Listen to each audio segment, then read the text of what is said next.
હરખાઈ આવી જ નહીં. આ ગરીબ ને ગરીબ રહ્યો, આ રહ્યો સુદામો.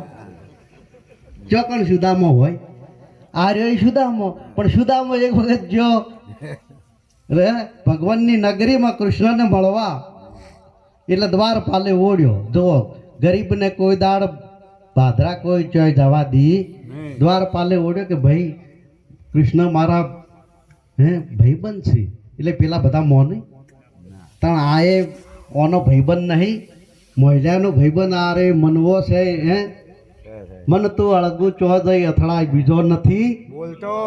મોહ જ છે કે બોલનાર મોહ જ છે. આ મળવા મન છે એ જો એને કદાચ મળી જાય તો પછી ખોળવા જાતે પોતે ખોય જાય બીજો નથી. હવે આ સુદામો દરવાજે જઈને ગરીબન તો જવા ના દી. પેલા ના પાડી કે ભાઈ અમારો હમાસાર તો કહો કે તમારો ગરીબ ભાઈબંધ બ્રાહ્મણ તમને સુદામો મળવા આવ્યો. હાસા થઈ અને વાટ જોઈને મળવાનો દરવાજે ઊભા રહીએ ને, વાટ જોઈને અને હમાસાર કહીએ. જો ભગવાને પછી હમાસાર ઓભળ્યા કૃષ્ણના વાતે. આ કોણજી કોને વાતજી ને કૃષ્ણ જો ભગવાન પછી કોઈ તમારે લેવાય ના રહી, એનું કશું કરવાય ના રહી. જો તમે હાસા થઈને એના દરવાજે જો તો કોઈ દાડ હાસા થઈને દરવાજે જ્યાં જો દરવાજે એના થઈ પંચ્યું પડી ગયું, બધી રોણીઓ કેટલી હતી, માથાનો મુગટ પડી ગયો ને ભગવાન પોતે દોડ્યા. અને જો જો ભક્તને હાસી ભક્તિ કરી ને કણ ભગવાન આયા. જુઓ તમે કે નથી આયા. ભગવાન જ આવશે ભલામણો. ભક્તિ હાસો પ્રેમ ની કરશે ને જે વખતે ભગવાન દોડીને આવશે.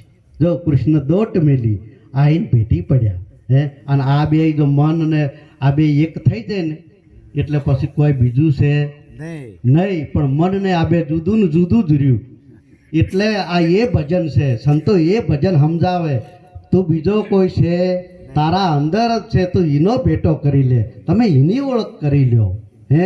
મહાપુરુષોના સંતોનું આ કહેવાની વાત છે કે તમે બીજે જો ફર કરશો ને. બાપુ હમણાં ના કીધું બીજા પોટલા ફેંક્યા. હમણાં આપણા શંકરનાથ બાપુજી શંકરદાસ બાપુ કીધું બીજાના પોટલા ફેંદ એટલે આ ઈયને રહી ગયા.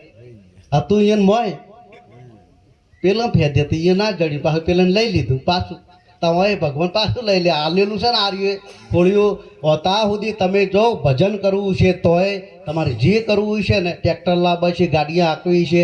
પછી કે બાપો ગોગો થયા. હવે ગોગો થઈને સ્કૂટર હેડી એનથી